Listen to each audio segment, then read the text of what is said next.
Fine.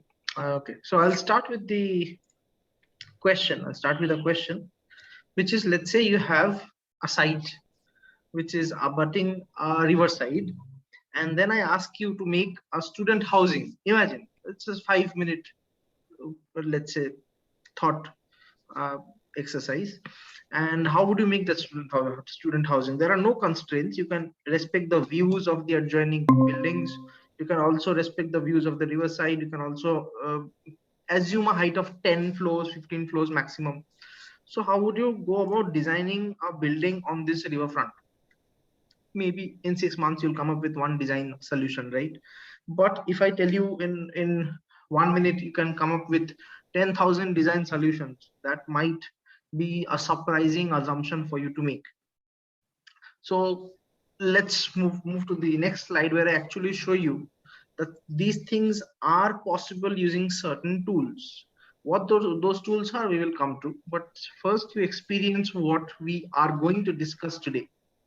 And what I also forgot to highlight is that when you do a design, it is not just the form. You have to look at the points on the left: zoning, circulation, elevation, density, and so many, around 10 to 11 points minimum. And then for that, you would need a team of professionals. You being the architect, there might be a consultant, structural engineer, environmental engineer, other bylaws, etc., government representatives. So many other factors are involved, right?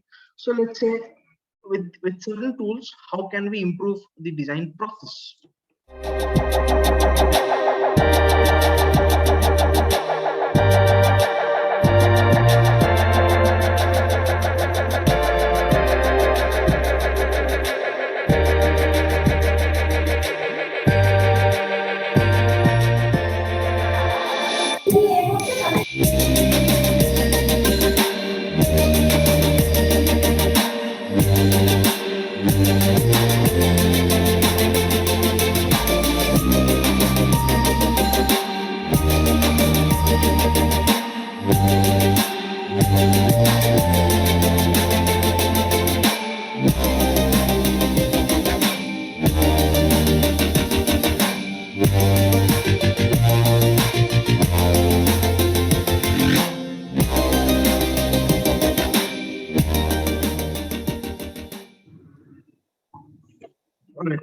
So you just saw an example of how easily we can come up with so many different solutions to a design problem. Now, let me show you a few more videos and ask you a few questions. The first point here was circulation, zoning and circulation, right? You all start with a bubble diagram. Let's say you're just designing a house, it's dining, kitchen, living, etc. Simple bubble diagram. The bubble diagrams keep on becoming more and more complex. I'll give you an example. But can you change the bubble diagram at the click of a button into 10, 15 varieties of options, which give you different outputs, different forms, for which you do not have to think? It is like designing a robot, and the robot does all the work that you want the robot to do, because you just design the robot as a single entity. It does 10 types of different exercises. I'll show you in the video. With a click of a button, or by changing one of the parameters. All of us used to dislike permutation combination in college, but here also the game is all about permutation combination, just that you don't have to learn that subject. You just have to scroll the mouse wheel and it gives you the different outputs. So these are possible. This is just permutation combination. Coming to part 2, beyond permutation combination, let me give you a hypothetical question once again. Since I came to permutation combination, I can also ask you to make a museum, let's say a museum for science. So if you have a museum for science, the achievements of science would also include different things. Let's say you choose aeroplanes and flight as one of the achievements of science and maths. So you would want to dedicate a museum to them. How would you go about making that museum or the exhibition center? These are form-centric designs, where the form matters a lot and function also falls into place. So if I give you 10 seconds to think and then I show you the video, just think of how would you even start by thinking of such a space. So I'll show you an example of the Mathematics Museum by Zaha and see how they went about designing their space. Slowly, I will definitely move into the tools and how the tools are to be used to design these kind of spaces.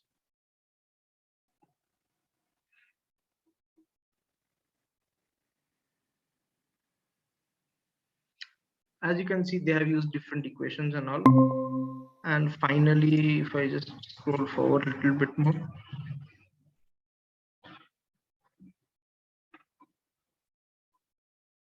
I have this video at length somewhere later, so I'll again move back to that. But again, the very third and the very last question is how do you imagine these kind of designs?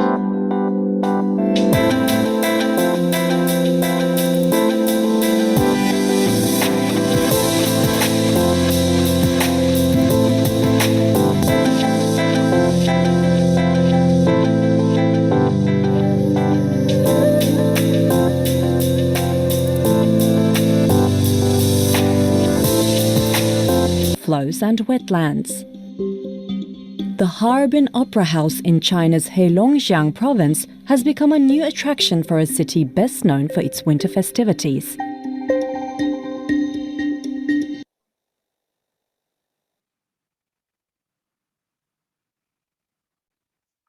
Yeah, I know, I know.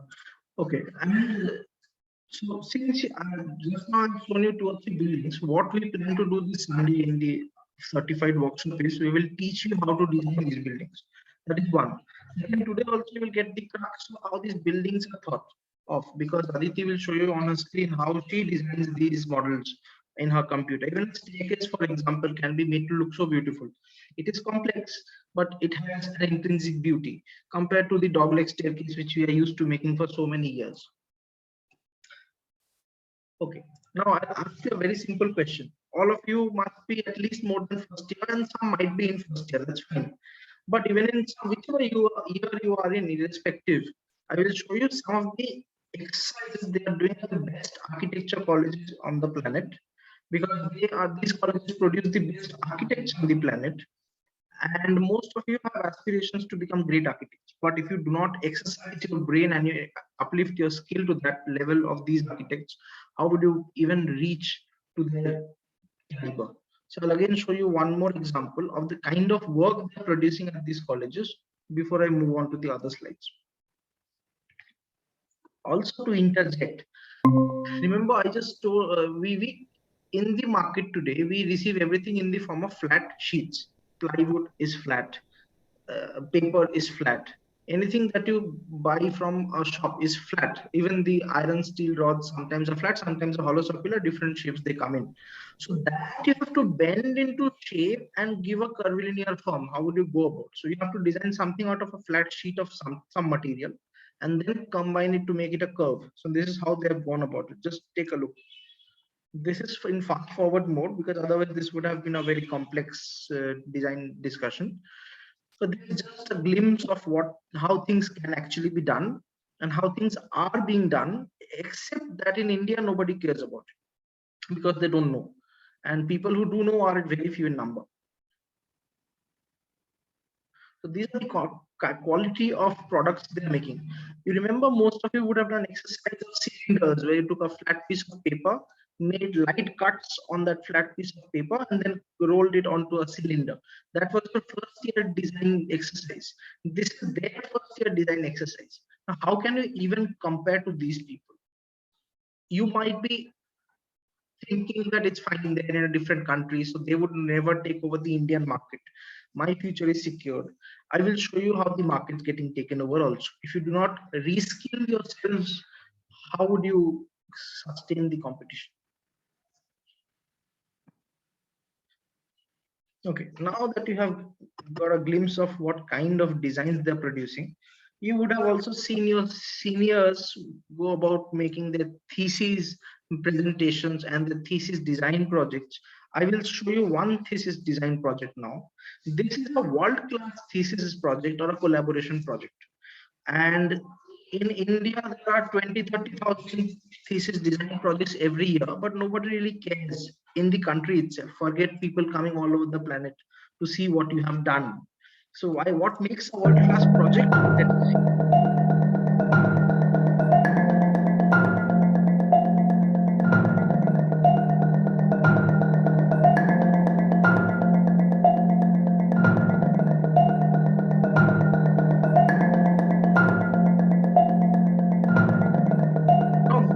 suppose you had all the tools to calculate the structural forces, design force, the material forces. If everything can be combined into one tool, and you use fabric as a material for a project, this is what they've done. They've used fabric and stretched it out and then created a form out of the fabric. See how they have gone about it. This is just an example. This actually has been done. They will show you now how it has been done.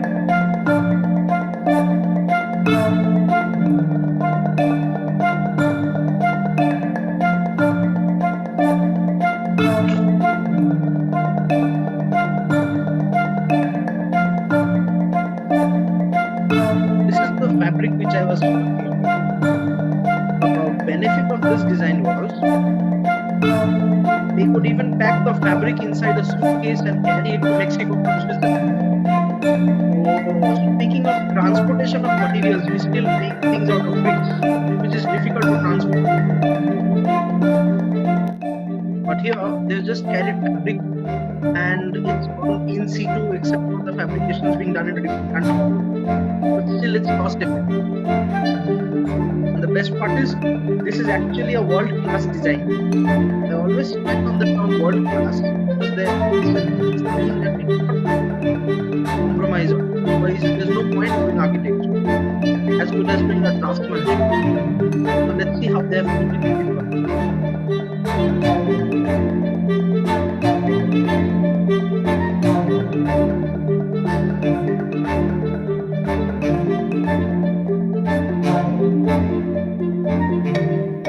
Finally, after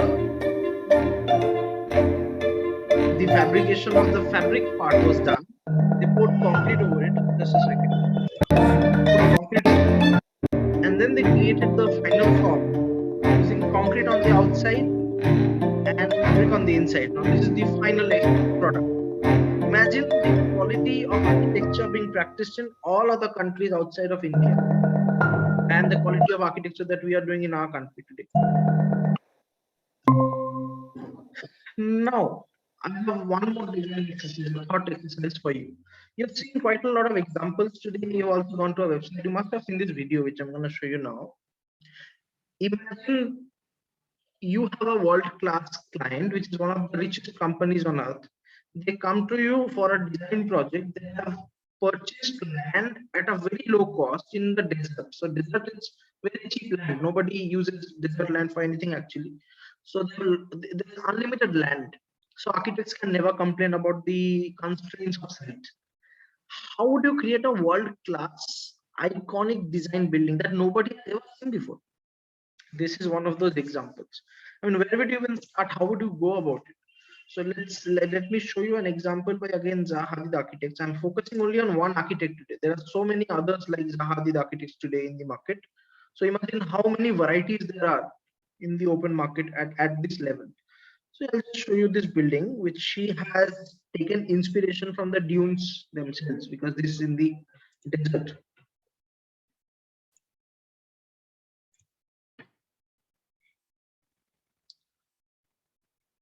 And these kind of buildings are literally from outer space because you don't know where to even start thinking, let alone.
Okay. After this, we'll be moving over to the introduction. I'll be introducing Aditi, but before I do that, if I may ask some of you, how many of you are practicing architecture at this level in your campuses? Can I ask some of you? And what do you think about these presentations and the kind of building designs that we just showed you? Could I connect? Could I strike a chord with thought processes that you have, but you could never bring it out into the for? Can somebody tell me what you feel about the presentations that we just showed you? Hi. Hi. Hello. Um, Yes, please. my Go name ahead. is Dipakshi. I'm Yeah. right now in internship. Okay. Actually, see, the thing is, everything is good, nice, but in doesn't work in Indian market. In internship also, I was basically rejected just because of some sort of designs like this. I have practiced earlier, Hmm. Rhino and everything else, but they rejected it. Like Indian market doesn't work like that. They say Okay. Okay. The okay, that is their it's like misconception. Yeah. Please go ahead. Okay. I think. and not even just internships or even in colleges they have rejected this design. Maybe they just don't understand it. Even in Indian That context, is the maybe point. they That is the still don't point. know what. That the point is they don't understand. Second, they don't want to understand. See, I'll give you an example. You know you have the capacity of making something that nobody else knows, correct? And these people who are in positions of power and mentorship today, majority, they do not know all this. They want an easy life, so they do not want to upgrade because they have reached a stable position. And the unfortunate part is they will not let you upgrade also, because the moment you upgrade you will challenge their authority in the market. One. Second, if you upgrade, they also have to upgrade. So their condition of status, which is they have reached a static level, a state of rest, that will again be disturbed. Everybody wants to be in a state of rest, correct? Scientifically speaking, that is the law of equilibrium, that everything is in a state of rest. So as soon as you challenge their authority by your intellect, you will always face resistance. So if you allow somebody who's less intellectual than you to define who you should be, you are making an informed mistake. You are actually destroying your own capacity. That is my point of view. If you come to me tomorrow to discuss something, I will not say this is not acceptable. I would rather welcome it. And I will always welcome something that nobody has ever seen. That is why when iPhone came about in the market, Steve Jobs never asked anybody what you think should be there. He created something which he thought people should have, and that enabled him to make the biggest company on earth. The question is, do architects want to follow other architects who themselves are mediocre, or do architects want to create a paradigm shift and become one of the best in what they do? So it depends on personal ambition. Yes, you have been misguided, I would say, quote unquote, by some people. That should not have happened, but you should not give up. At least till date, they have not encouraged you. But now I know who you are, and you have my contact number, Aditi's contact number. You can always connect with us, and we will be happy to help and guide you. Also, since you put forward this very valid question that I have faced resistance in the market from others, I just showed you this building. This is Zaha Hadid level work, right? Nobody in Indian market you have seen till date has done anything like that. Now I will introduce to you the creator of these designs, and that is Aditi. She will also be mentoring the Sunday workshop, and I've partnered with Aditi to bring this technique and technology to the other students in the Indian market. So this is her work. She has also worked on sand dunes, but she has actually upgraded and critiqued the shortcomings of Zaha Hadid's own design. So I will introduce Aditi, and I would request her to take over the microphone and interact with the other students. Yes, hi. Hi, everyone. So before we actually move on to my work, I would like to answer some question that Dipakshi and some other people put forward. So, Dipakshi, if you don't mind me asking, you mentioned that you were rejected from some firms because of some fluid designs that you've done in your you've added in your portfolio. May I know about the firm? Which firm was it exactly? And actually, it was a local firm. I was actually suggested. That's why I put it up. I was All not. right. Okay, okay. So, okay, we'll get to this question about Indian firms then a little later. Is that okay? Actually, Okay. I have one question also. If I did, Yeah, yeah, sure. like, why Indian colleges don't support it? I had faced massive resistance from my teachers on this topic. All My right. Yeah. designs have been basically reduced. Okay. I will also ask I others, think have the other students faced same problem as Dipakshi has faced in their colleges? Yeah, hi, my name is Divya. I could hi, say Divya. the same about that because, Please go yeah, ahead. actually, what happens in our colleges, I'm not in that high stage, I'm in second year now. What All right. happens in our colleges, they first ask us to take an organic form, but when we propose a design which is actually in an organic form, they just say that it is not available, it is not good in the situations now in city where I live. So they will be like going through, no, we don't want organic shapes, we want an like it should be square and rectangular. They just don't support us with any organic shapes which we go with. There All right. always will be a thing that no, you should go with this, you should go with that. So this is thing which we face here. Right, right. I understand your point. Just a second. People in the Meet 2 link, can you please come to Meet 1? We have people here and we can have a discussion together. So, yeah, Avinash, can you just put it on the group or in Meet 2 that people can join Meet 1 instead? Yes. Okay. So, to answer your question, Divya, fluid forms and buildings that you generally associate with Zaha Hadid, for example, are not the only output that you can get through computational design, is something that I really want to focus on today as well. So we'll move on with our presentation. And at the end of Avilash's presentation, I am going to show you some very linear forms and form development and your entire design process with linear forms. That's my promise. Is that okay? Also, just to add from what Chetan mentioned in the chat group, I'm from School of Planning and Architecture, Vijayawada, and in our college, they won't give much preference to parametric architecture as well. Can I just point out that if I'm sure most of you follow SPA Delhi diary Instagram page as well. If you see there, you can see that recently they had a parametric elective work, class, and I actually personally know some people who are still studying there. Why do you think that they were SPA Delhi, which is now considered the top tier college in our country, right? Why do you think that they're getting people from the industry, from Indian industry, and getting them to teach people from SPA Delhi to learn these tools? Do you think it's a if you don't believe me, you can go to That query. Avilash. Can you please mute? Yeah. Yeah, okay. I'll just continue and then you can go ahead.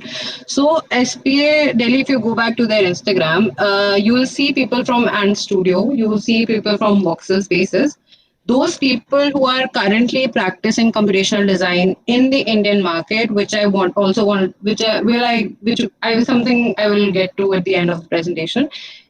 They are actually teaching the students of SPA Delhi to learn these tools and actually pursue them in the field as well, right? And another thing, again, it is not just fluid forms that you get out of computational design.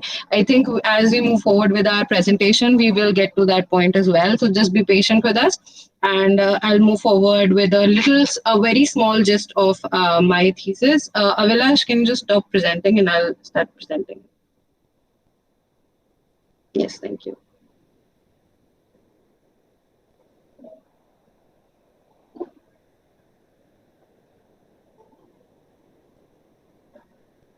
Again, people in Meet Link can join. Meet Link 2 can join Link 1 as well, so that we have everyone on the same page.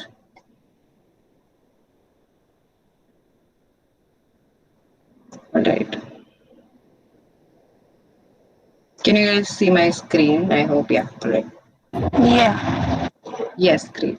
So this is just honestly, this is my presentation from my thesis. So I'll move on.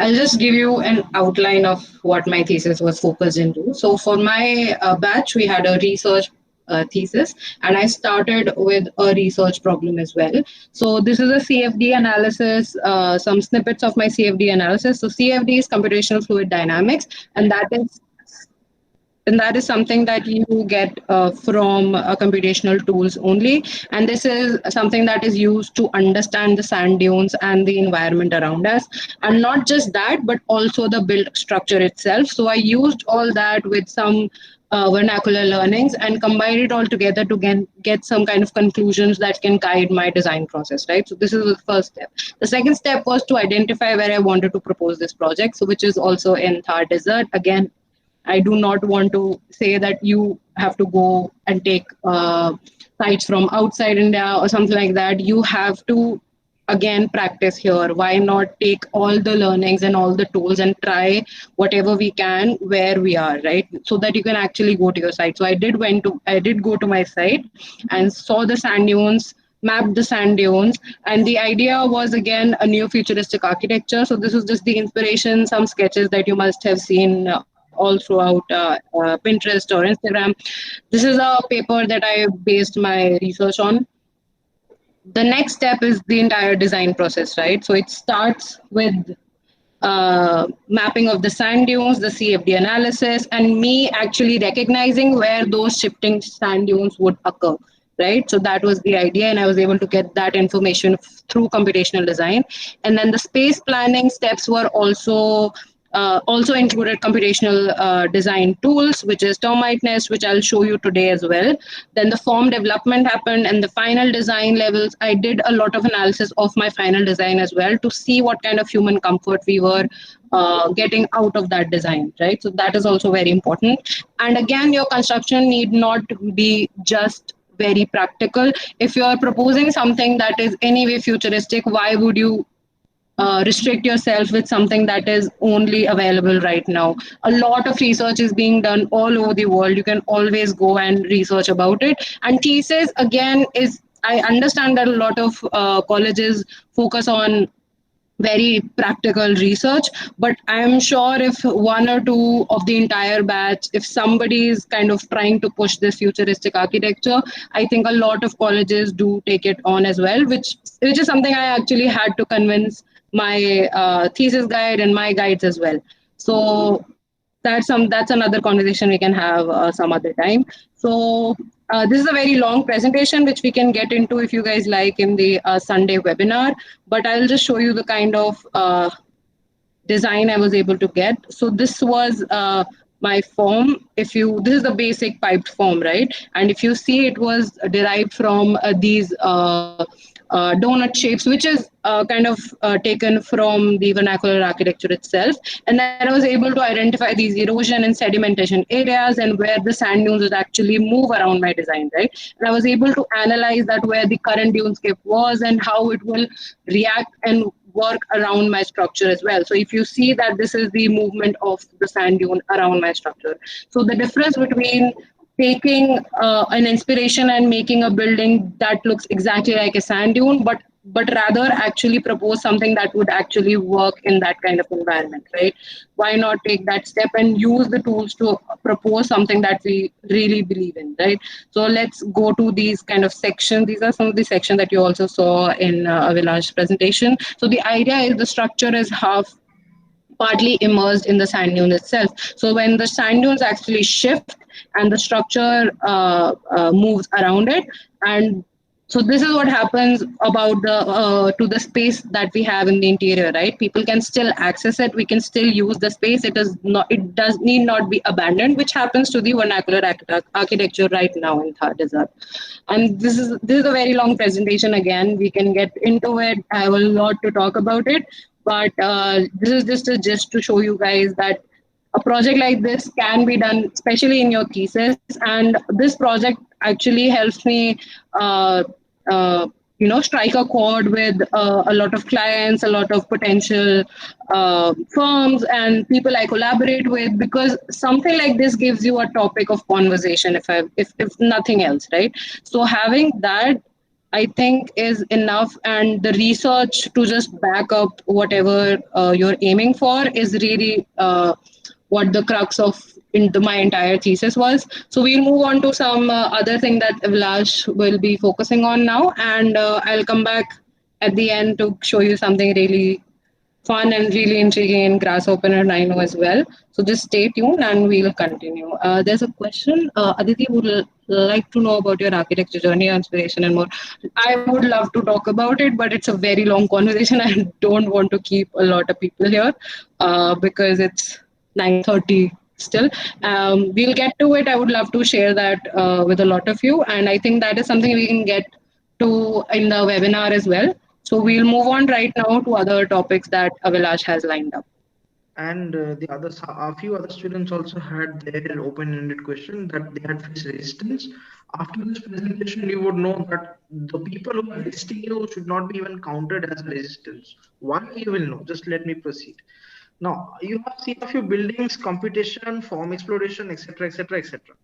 But if you're designing something for which the president of a country comes to you seeking your design intervention, let's say you're making a super fast train, architects and engineers would be involved.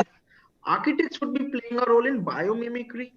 Biomimicry is not in the straight lines. In nature, a straight line by itself does not exist. It exists with some curvilinear form. It has to. And if you mimic a bird's beak, kingfisher which flies very fast through the air, how does it achieve aerodynamics? That is one type of biomimicry.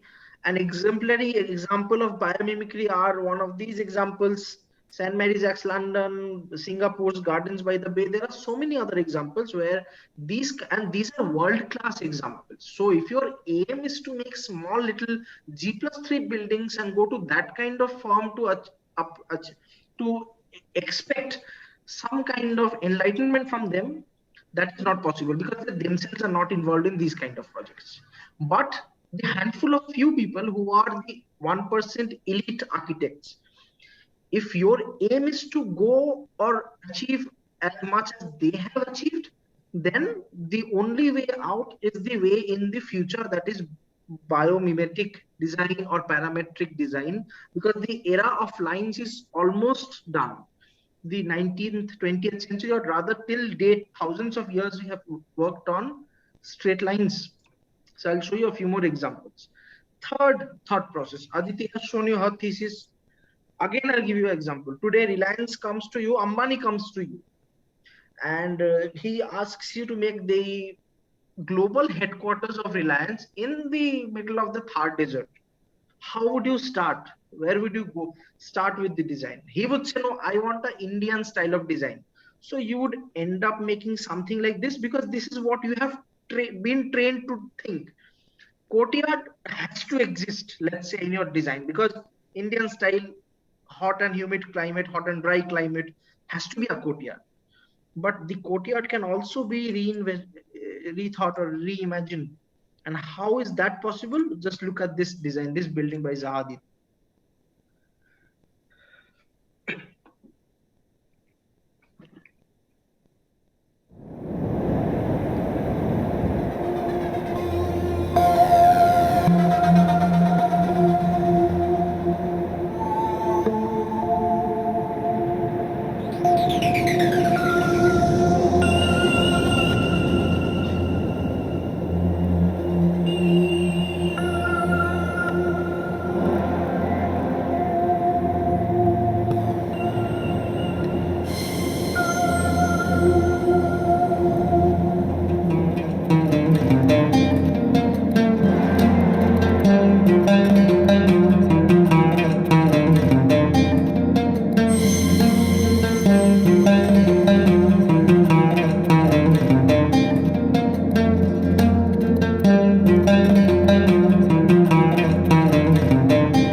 Okay, the video was halfway when I stopped, but now you have an idea of how things can be reimagined if you take into account a little bit of science, a little bit of nature, a little bit of biology, but not, let's say, nature to keep it simple.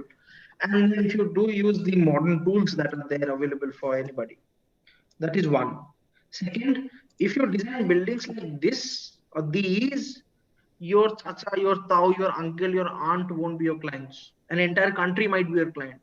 And a president of a country might be your client. The biggest corporate CEO might be your client. So people who are giving resistance themselves, who are they is my question. They are not the best architect in the country. So they should not be my role model. My role model should be those who are the best in the world. So I can at least be best in the state or the country, and or then if possible globally. Because otherwise, what is the point of doing architecture if I have to end up like a draftsman in some firm? One. Second, okay, I'll also switch scale of thought. Let's say we've discussed a lot of buildings.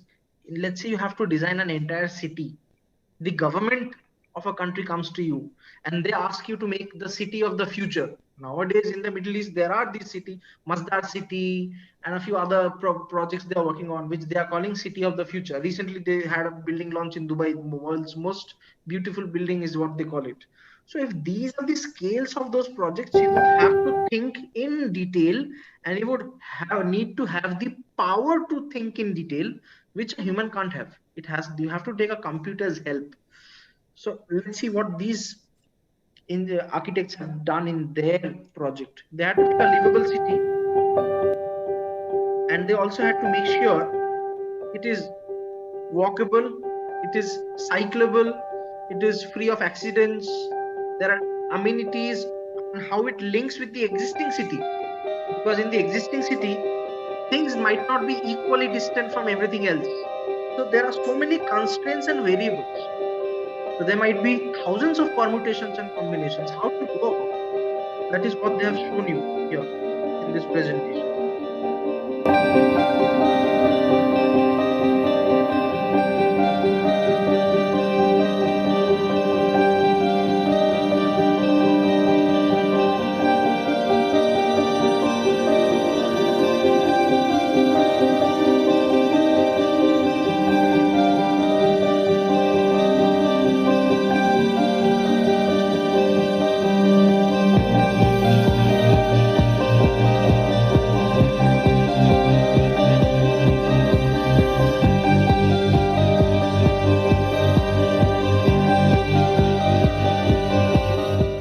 Notice carefully that there is just a few parameters.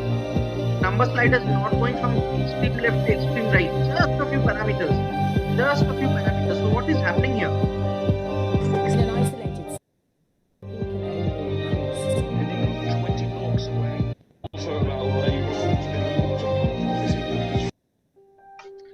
So they came forward with their own design format in which they said, okay, if you take care of the variables the way they have done by calculating thousands and thousands of permutations of an entire city, it takes 6 months for a thesis or design project. They are doing thousands of combinations of a city on a computer in one day. That is the power you would have in your hands. So again, speaking of encouragement, you don't need encouragement. If you have the ambition, you will definitely find your own way ahead. Again, how Zaha Hadid designs her own cities. This is, I think, Istanbul, in some in Turkey. They had come up with with their presentation of Istanbul's master plan, new city expansion project. So see how she designs her cities. I think Aditi will have to guide you through because she has expertise in this subject. Aditi? Yeah, sure. Just a second. So how do we start an urban design, right? We map our axis, we map our urban structure, existing urban structure, right? And then we move on to our site. We zoom in a little bit, mark our axis where we need our major entries to be, right? And then we move on to make the blocks. But what if those blocks need not be on a specific pattern, but we can have these really fluid and really dynamic pattern that goes throughout our structure, right? And the idea is to be able to control that to from atoms to bits. So from our highest high rise to low rise and to small buildings, bungalows. So the reason that they're showing you like this is that they can actually control each and every aspect of the entire urban design with just the power of computational tools, right? So they then focus in and then detail out smaller blocks and all that stuff. But the idea is to use the computational tools as aggressively as you can just to be able to get out an output something like this, right? So this is not something that you can just draft on CAD. You will not be able to complete it, let's say, right? So the idea is the reason we were showing you this is that this is not something that is very out of reach for you, and this is something that is actually practiced, and this is coming out of a very established firm, right? ZHA. So this is not just a conceptual project, it's actually happening. So why not take the opportunity to learn the tools to arm yourselves, if I may, to learn to conceive a project like this, right? And similarly, just if you want to imagine how much calculations are involved, which the human being doesn't have to do, the computer is doing for the human being. I'll give you one example of one building. In that master plan, you saw so many buildings, but every building will go through this process. Every building will go through so many combinations, calculations, analysis. You just don't focus on the perspective, also focus on the plan. So many interconnections are being looked into. So it's an intensive process. That is why so many people do not understand, and then they tend to ignore it completely because they themselves do not understand. How would they explain to the others?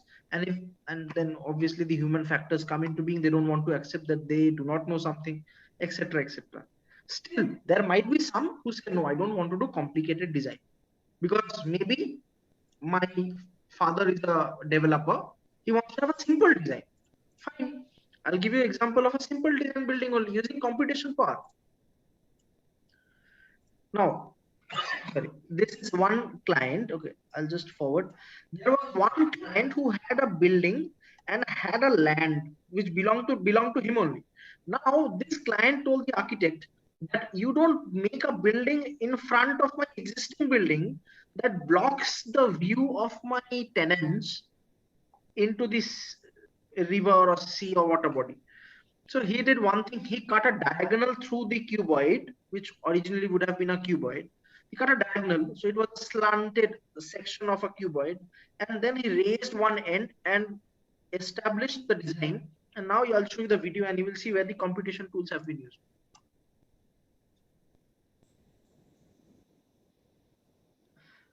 You see the facade. We'll take a closer look at the facade. Pure computation, not possible manually, not possible. Again, these panels on the facade, these are all computation that is involved. You can't draft it manually. How can you even imagine something like this if you're doing it by hand? This is roughly a straight line. There's not many curves involved, but at least it is contextual, that I'm not completely blocking the view of this building. This building is blocking that building's view completely, but this building is respecting the building behind it. So that is what helps you create world-class designs. This is the angle that I was mentioning. See, there's retail space on the lower floors. So for retail space like malls and all, you don't need a sea view. You need an internal view where the people are going to look into the stores themselves. For the higher apartments and office spaces, people are paying a premium amount. They want views. So you're giving them views. You're giving these people views also. So everybody's getting a view. And imagine how much extra revenue the owner of these two buildings is getting. Both buildings belong to him. He's getting the perfect design possible. So that is the power of computation. Now, this design is done. Don't do design on computer. How would you do environmental analysis manually? By hand? For that, you would definitely need a computer. Even if you do it by hand, let's say you would just do a visual estimate that all right, this can be higher, that can be lower. But a computer can be very powerful tool, as you can see from the example. Now these things might look complicated. This actually is one click. You will actually show it to you on Sunday. This is just this click start. But you should know how to start. Otherwise, you can't. B.R. Engels is a very famous architect. He has made the hypothetical project for the design proposal for the Escher Tower based on MC Escher's sketches and all. That's pure architecture. But coming to the point of architecture plus engineering plus computation, I'll show you where he gets his inspirations from. Also see, the computer is doing all the work. You press the start button, go to sleep. The computer will create 1,000 designs overnight, and tomorrow you go to the client and tell your client this is the best of the 1,000 designs possible. So nobody will refuse. Nobody will say, no, this is something that I don't accept. What is the basis for saying that? Because mathematics says that is the best solution. So this is where this is all intensive. B.R. Engels will never tell you because that is a secret. But people in the industry know, people who are working in these things. And finally, if you have a very strong computer, you can also analyze your building. Let's say you're doing a thesis project when you are in 5th year or you've graduated and you have your own firm. This is the kind of analysis that you can do. The sad part is the seniors in the market today, they discourage because they do not want to expose themselves. It is also not their fault completely, but it's partially because they did not want to upgrade themselves. That is a problem, a true problem. People are not upgrading themselves. But the foreign market's not going to wait for you. They will not forgive you. They will take the podium position any day. You can't compete in international competitions. You can't compete in any competition. You will have to settle for G+3 buildings. So that is something that we should not do. We should aim for the best. Now, you have a very good idea of how designs are done, environmental calculations are done, fine. Who calculates the structures for you? This is how a proper computation based project is calculated, right from structure, material, design, from everything. It is in this video. This is a total experience.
Beyond this point, there's too much of structures which without training you can't actually follow. So before I show you what the world-class colleges are doing, can I again have your second round of feedback? Initially, definitely the 2 or 3 of you who have responded, but also the others who have not yet responded. Can I just know from you what you feel about the presentation? Has anybody discussed these things at such detail with you ever before?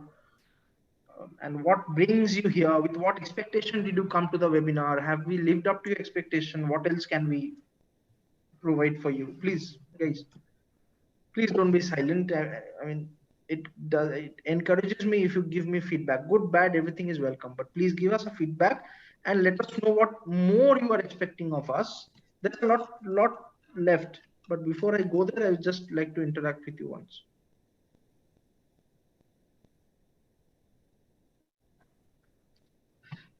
What happened? Nobody's okay. Anybody even have a question? Has a question about what we were showing? I'm sure a lot of you did, but please don't shy away from giving us a question. We would love to answer anything that you have. Hello, sir. Hi. I have completed my internship and I have one question. Yeah, please go ahead. Yes. So BIM 6D is also collaborated with this kind of project. So what's the difference between that?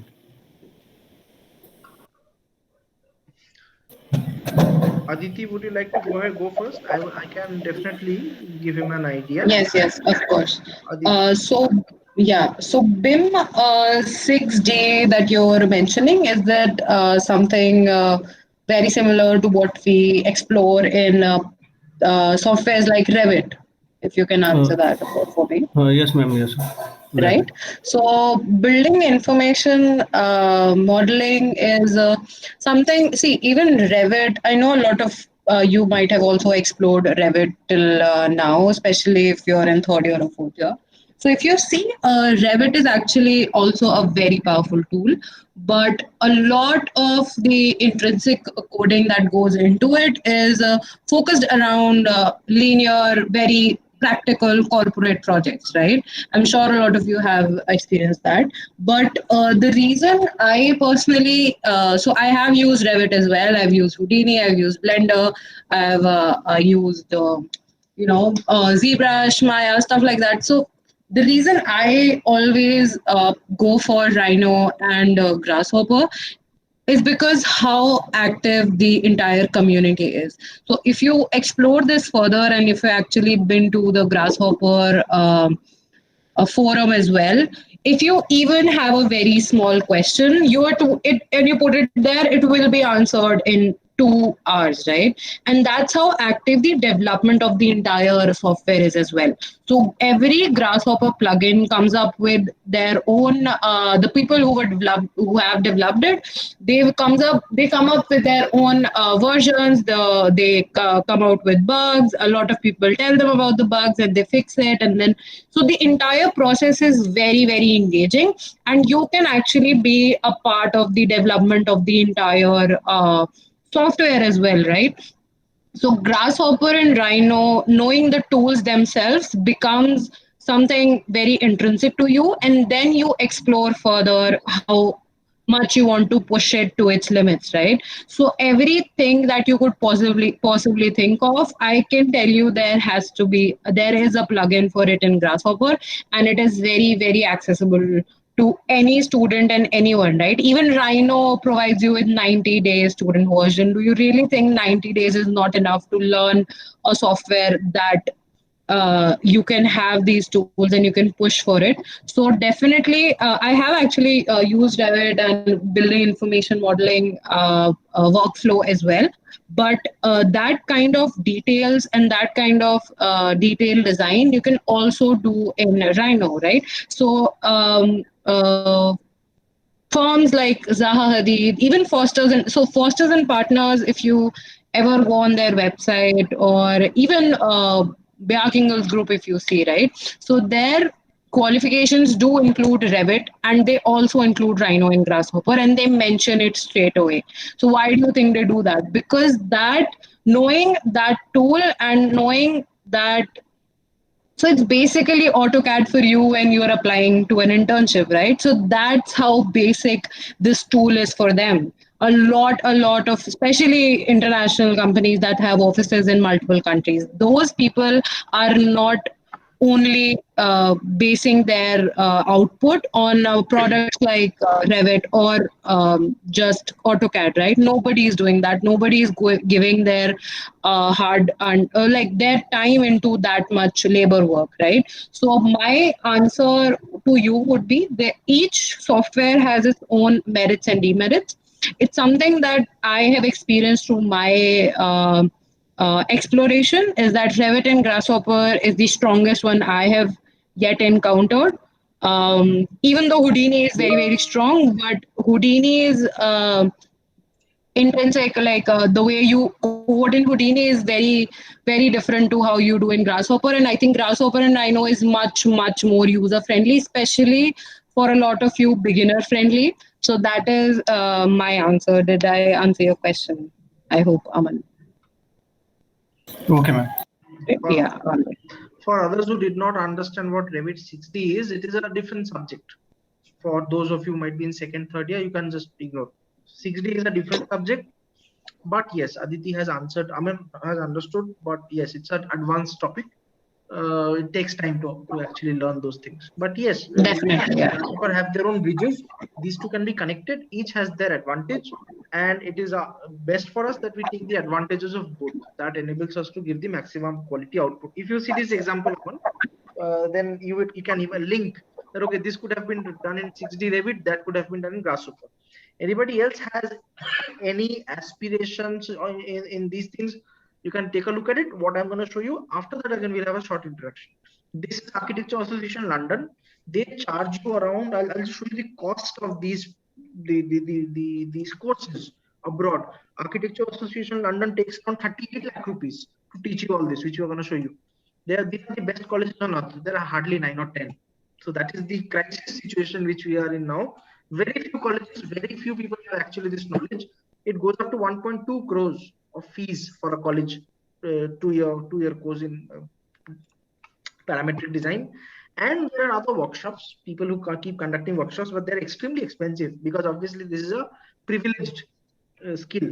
So they charge around 6,000, 7,000 rupees for just 4 hours of recorded video. They charge around 9 lakh 40, almost 10 lakh rupees for the workshops are charging 10 lakh rupees, not even the college. So the even set charges a minimum of 18,000 and a maximum of around 40,000 for a winter session, summer session certified. Extremely expensive. 7-10 days, that's 40,000 just the fees. Traveling, living expense, all different. Now, when you pay up 1 crore rupees, what do you get? See for yourselves.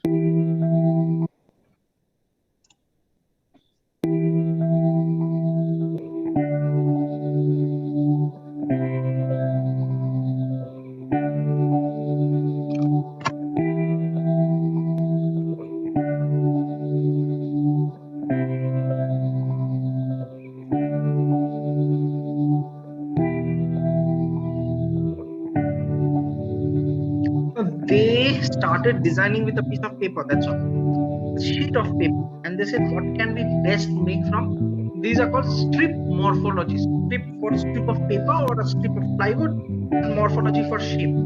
They have these advanced tools, which obviously anyone in the industry knows. And with these tools, they started creating their pergola. You have all designed pergolas in your project. Now, this is a parametric or advanced futuristic pergola in the kind of architecture that is practiced. And then you just need a few people to assemble. Last week, when I was discussing, somebody actually asked me where do we get these kind of trained, skilled labor. That question will also be answered. In the market, skilled labor is getting replaced by robotics. That is where robotics comes in. We will show you how robotics has played a great role. We will also learn in due course how these robots are used. But robots are expensive. They're not very common, but they are used for construction, for assemblies, and finishing of the pergola. And they have their pergola ready. So the best part about this pergola is completely allows the breeze to flow in, whereas it completely blocks the sun. Because there are layers of strips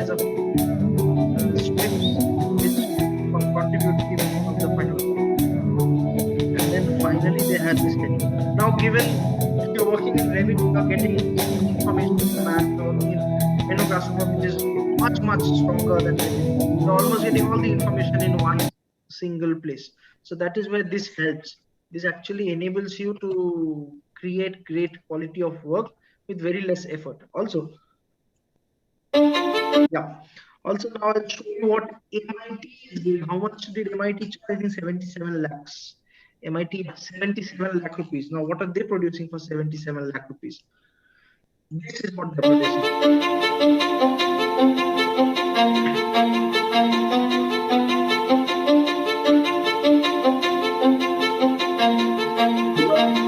Well, MIT is a very different kind of institute.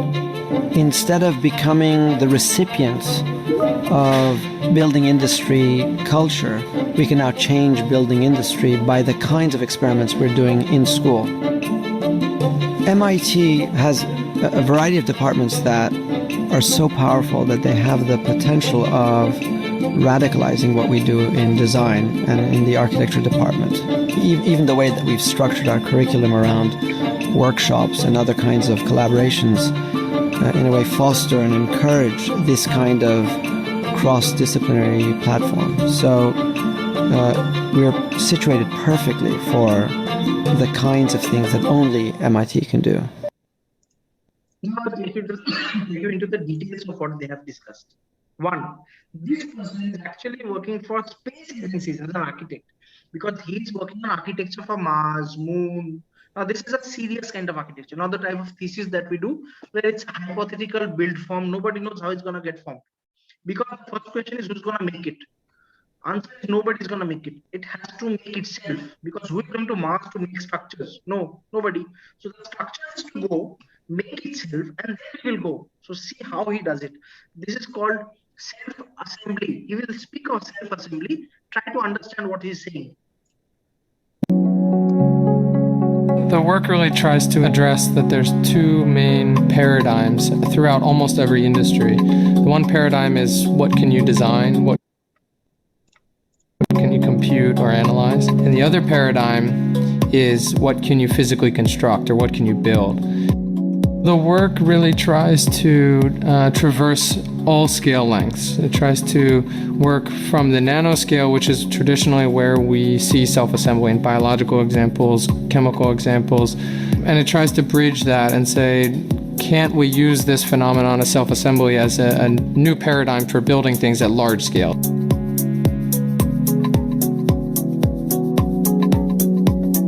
We work with any type of material, synthetic or natural materials, and really try to design specific geometries that have materials in mind. And when you design those two together, they can respond to energy. And the energy sources can be heat, shaking, gravity, pneumatics, electronics. So you can use any type of energy. And when you mix that with the geometry and material properties, then they can respond and they can change state.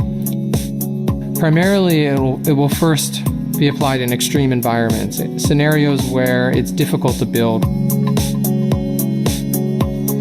The research and the practice is really about cross-disciplinary collaborations between designers, scientists, engineers, working on this phenomenon of self-assembly, discovering where we find it naturally, where we can use it synthetically, and trying to apply that at all different scale lengths.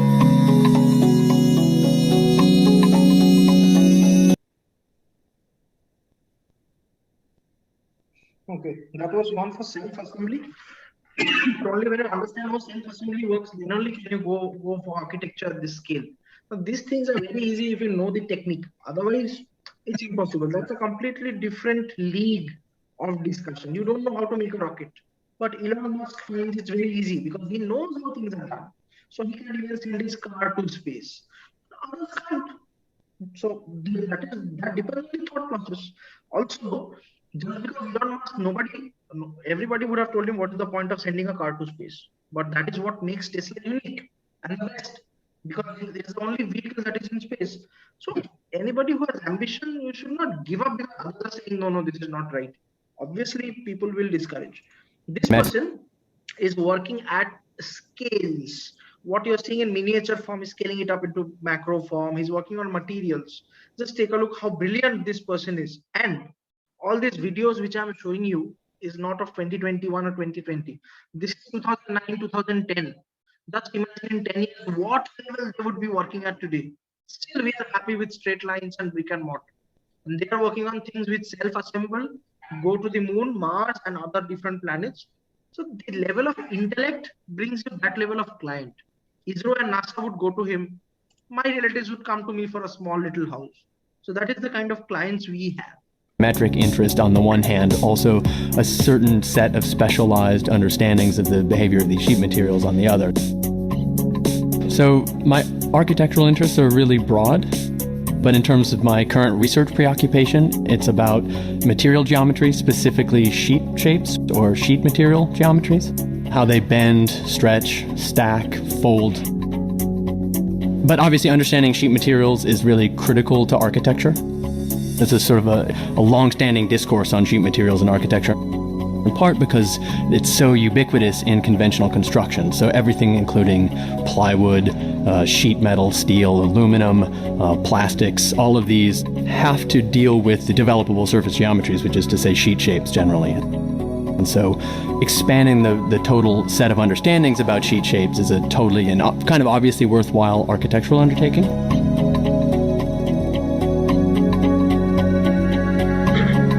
These installations attempt to jump from the scale of the paper model to, the scale of the architectural space at the very least.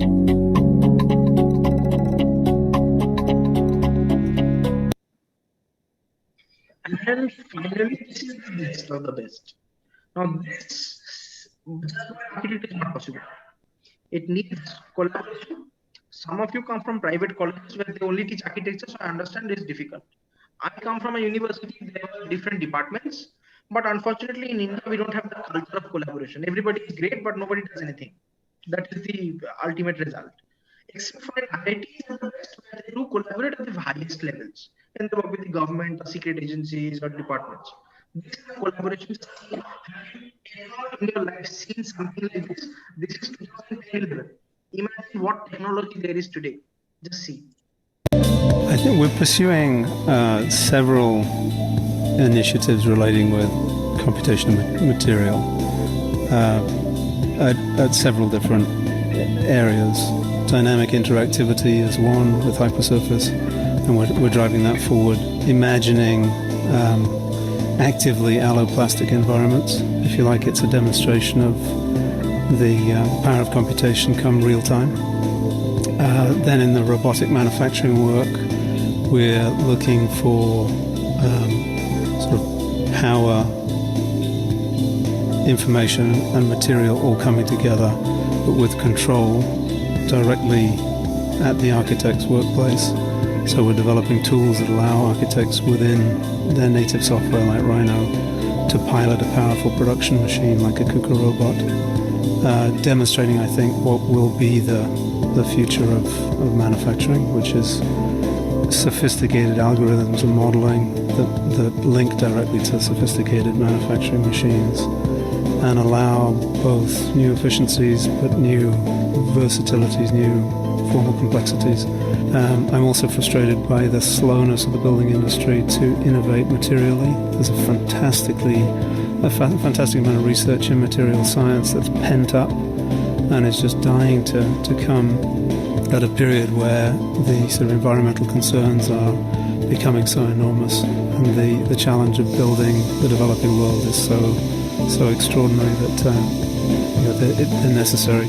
CAD/CAM meets material science like composites, I think, is going to breathe a whole new life into the architectural and building industries. So.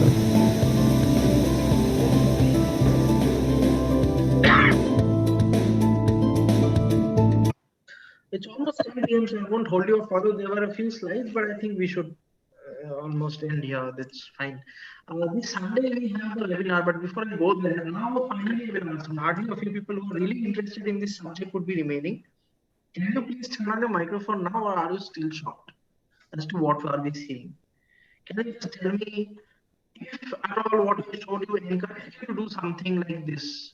Or would you still be happy with the simple straight lines that you're drawing for the last few years? Like, yes, whatever you said is all nice and good, but how do we start? Yes. For me, it's like a puzzle. I still don't know where to start. One thing Problem is with me that. correct. For that same, because so many people tell me the same thing. Where do we start? Let us start. I have shown you a few buildings. The Harbin, you won't know what Harbin is. I'll just show you this one. No, this one. This building and this building, these two buildings, modeled out, taught to you how to model in details 100%. Is a good place to start. Opera house in China. If I teach you how to model these two buildings this Sunday, that would be a good start. Along with a lot of grasshopper, rhino, and I think Aditi put in Galapagos. We will quickly show you and I finish. So we have actually planned for the webinar this Sunday. This class today was actually a repeat, which was not supposed to have been done, but because 50-60 people requested. So this Sunday, since we are conducting the webinar, it will be a 4 to 5 hour webinar. It will be a certified webinar. You will get certificates if you join. and that would definitely add to you value of your portfolio. So that we will show you. Then Aditi, if you can just turn on your screen and show them the kind of programs we will discuss. The, we will definitely discuss all those programs. You will get a hang of it, but in one day you cannot become Zaha, but at least you'll have an in-depth idea of how things are starting. After that, later on, if somebody is interested, we do have our own courses which run for 45 days, completely certified, that someone can join. But if you just want to have a hang of it, just like you go for a movie, go for the experience, you can come and join and also add value to your portfolio and learn something new that you might not get anywhere else, because you have sufficient proof now that we actually know what we are saying. Aditi, are you there? Can you please show Yes, them the yes, what we I'll covered? share my screen. Yes. So I'll start with something very, very basic and very, very um, known to you guys, let's say. Before we move on to Galapagos, this is the model Avilash was talking about. So, of course, there comes the question of designing it, but if you even design it on paper, you need to have the skills to actually model it in space as well. And this is the Heather Relief Center that he mentioned. So, if you go to your rendered view, let me just, yes. So you see how you put on the glass, the mullions, even the very, very intrinsic paneling. This is very accessible to you. So this is something that Avilash just mentioned. Let's move on to something very basic. Okay, just as Dipakshi, if I'm not saying your name wrong, rightfully said, how do we start, right? So let's say there's a massing, very basic cuboidal massing, right? We all start here. We at some point of time we've all started here, right? So this is the wireframe of our basic mass. Let's say, I think somebody's trying to join. I'm sorry, guys. All right. So let's say we want something like this out of our wireframe, like basic subtraction modeling, right? So how many do you think you can sketch out in 10 seconds? Any takers? Let's not dwell on that. Where did it go?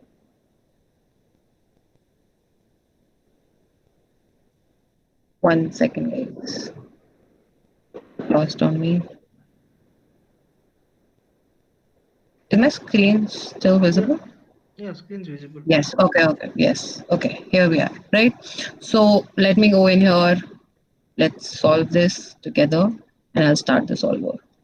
Do you see how quickly it's considering all the possible options of a very specific parameter that I put in? Right. So this is the Galapagos that you all saw in a lot of videos today. Right. So this is a very, very powerful tool, and it's very, very accessible to you guys. This is not, and this is a very basic system that does not need a lot of processors as well. So that's just calculating all the possible outcomes, and it will give me an output of what kind of optimized design I want, right? So if you want increase surface area or a lot of shadings or stuff like that, so you can all that you can put in this. So let's stop this solver, and you got my, I hope you got my point that how easy, and this is a very, very short script. So all the people who have used it, who have used Grasshopper, I'm sure you guys know this is very, very accessible, right? Let's move on to something on an urban scale. Yes. So as I said, as I promised, we'll move on to very basic linear forms first, right? So let's say that this is our kind of basic blocking, right? And we want to control each and every aspect of this urban design proposal, let's say, right? So what if we start with the outline of our bigger blocks, right? So do you see that first block changing in size? Yes. So we can control that with just this slider, right? Let's say we want to also control the inner offset of our building. Can you see how that impacts the structure around it, right? And you also see a lot of colors. I'll get to it how what that means and what that implicates? Do you see how quickly that changed and what kind of impact, what kind of open spaces I was getting around it, right? But let's move on to something more in detail, and let's say we want to control each and every height of each and every block that we have on a single block, right? So do you see that particular block changing in size? Yes. I hope that is visible and it's not lagging a lot. Can I get a yes or a no, Yeah, please? it's visible, visible. Great. Okay. Yes, So it's not all this, lagging. okay, great. So all this is very, very easy to actually set up, but the idea is to learn the tools to actually be able to do it, right? This is a little longer script, but the idea is that you can control all of it using just these parameters, right? So we'll move on to something more interesting. Let's move on to something like a space planning thing, right? So this is something that I used in my thesis as well. So if some of you have heard of a plugin called Space Syntax, which was also included in a video in the beginning, so this is a step up from that. So this is a plugin called Termite Nest. And the idea is that you put in all the information that it needs. And it's a very basic Excel sheet, to be very honest. That is the only input that I gave to the entire script, right? So the idea is that it builds me these graphics to understand what kind of design program I have and what kind of spaces are interacting with which spaces and at what level and what scale, right? So let's say very quickly, for example, this is my program, right? And I want to check that how my camping site or desert park is linked to all the other spaces, right? So do you see the number 10 here? So we will put a number 10 index number here, and you see that it changes the graphics and we can see desert park here, right? So the idea is to get this information from computational tools and not just spend hours on Illustrator or Photoshop or even just PowerPoint to explain these stuff. So because of these tools you can actually spend time on designing and understanding your design and making changes about your design, right? So if I put in my Excel again and I do changes on my Excel, this would all change instantly, right? So the idea is to get that kind of use the computational tool to your own needs, right? So if a lot of people just want to use it for space planning, for example, right, that's all you can do. You don't really have to jump in all the parametric stuff that quickly, because if you want to, a lot of people actually prefer linear designs, right? So why don't we explore linear designs but use the computational tools as much as we can, just to avoid any labor work, let's say, right? So this is something similar that you saw on Istanbul's master plan that JJJ was proposing, right? So this is the input curve. So just to prove it to you that how instantly this happens, let's make a curve here, right? Let's is a very basic curve, right? This is my curve. This is my input in Grasshopper. I'll select the curve. I'll press enter, and it will take a little bit of time for it to run and actually produce an output. But did you see how quickly that happened?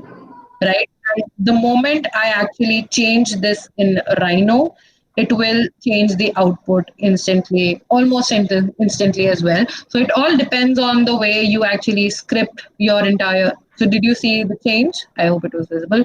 So this is the entire script for that.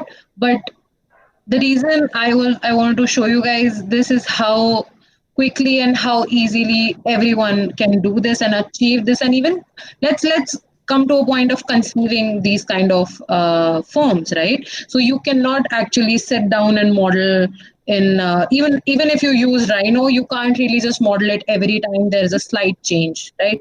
So let's think of a form like this, right? So what do you think is actually controlling all these movements? It's a very, very small script, and these are all magnetic poles that are actually controlling these lines around it. And if you change these parameters very slightly, you will see the change it has on the form, right? So this is in 3D, of course, and you can use these scripts in any which way you like. So right, so in urban design, in smaller designs, in facade designs, in installation designs, in just interior designs and all that stuff. So it's very scalable, I would say, and very accessible for anyone, right? So let's move on to some other things that we did already show you. So this is a facade, kinetic living facade, I think. Let's switch on to this brickwork, right? So you guys must have seen this, shifting pattern in brickwork a lot, in a lot of different areas. So let's see what the input is here, right? So the input is a very small dot, right? And if I move this, how quickly does that change my design, right? Do you see the shift in these panels or these units? Let's say